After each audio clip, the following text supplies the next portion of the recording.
They've been calling Purdue the Cradle of Astronauts for decades.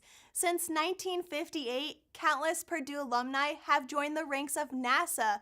That rich legacy was on full display during Purdue's most recent commencement ceremony, when a couple of former Boilermakers chimed in from above. This is the International Space Station, or ISS as it's commonly called, the largest man-made structure ever built in space. Orbiting more than 200 miles above the Earth's surface, the ISS is plainly visible from the ground. You can actually see it, moving as a bright white dot against the night sky, circling the Earth 15 times a day. If you landed the station on Earth, it would more than cover an American football field. Today, the ISS operates as a microgravity lab for a wide range of scientific experiments. An international crew of up to 6 people typically lives and works on board for several months at a time. As you might have guessed, Purdue University is no stranger to the International Space Station. Long referred to as the Cradle of Astronauts, countless Purdue alumni work within the ranks of NASA and other agencies within the space industry. NASA astronauts Jerry Ross, Mark Polanski, and Mary Ellen Weber each served aboard shuttle missions to help assemble the ISS. They are all Purdue graduates, not to mention David Wolf, another Purdue alum and former NASA astronaut who not only helped build the ISS on 2 shuttle flights, but also oversaw the design of its replica inside the Indianapolis Children's Museum in 2016. And most recently, 3 more former Boilermakers were directly involved with NASA's Expedition 55 aboard the International Space Station. Andrew Feustel and Scott Tingle are on the space station right now. Gary Horlacher is the flight director. So it's very significant. It shows that Purdue's involvement in space continues. All 3 of you will be working together. The 3 of us have worked together for many years, and I find myself saying boiler up a lot around here.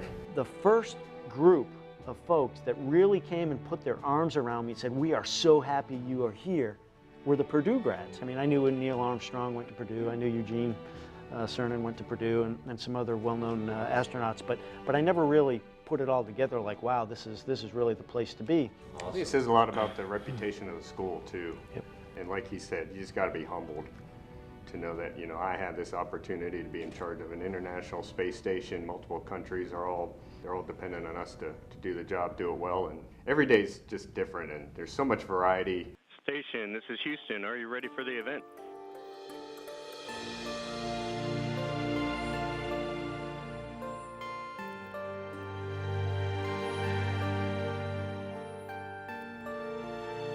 Our protocol has always required that candidates for the honorary doctorate be present to receive this honor. However, today we have suspended that protocol for what we hope you will agree are very good reasons.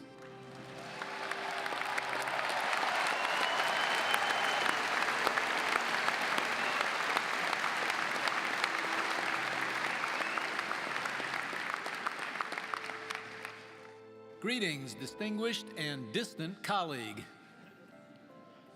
Upon the nomination of the faculty, and by virtue of the authority vested in me by the Board of Trustees of Purdue University, I now confer upon you, Andrew J. Feustel, the degree of Doctor of Science, honoris causa, with all the rights, privileges, duties, and responsibilities of that degree. As evidence of the highest honor the university can bestow, you will now be vested with the hood and receive an appropriately inscribed diploma.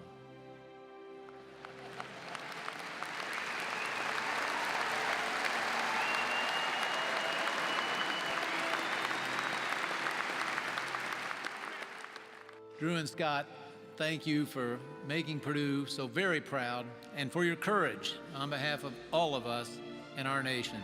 Have a great rest of your mission.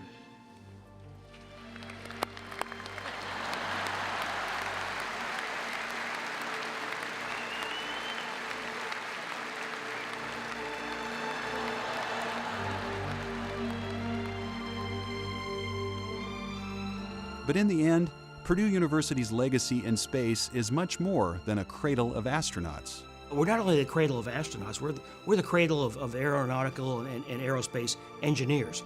There are students walking around on our campus right now who are going to be the future of NASA and the future of our space program. And I know that because that's been historically true, decade after decade after decade.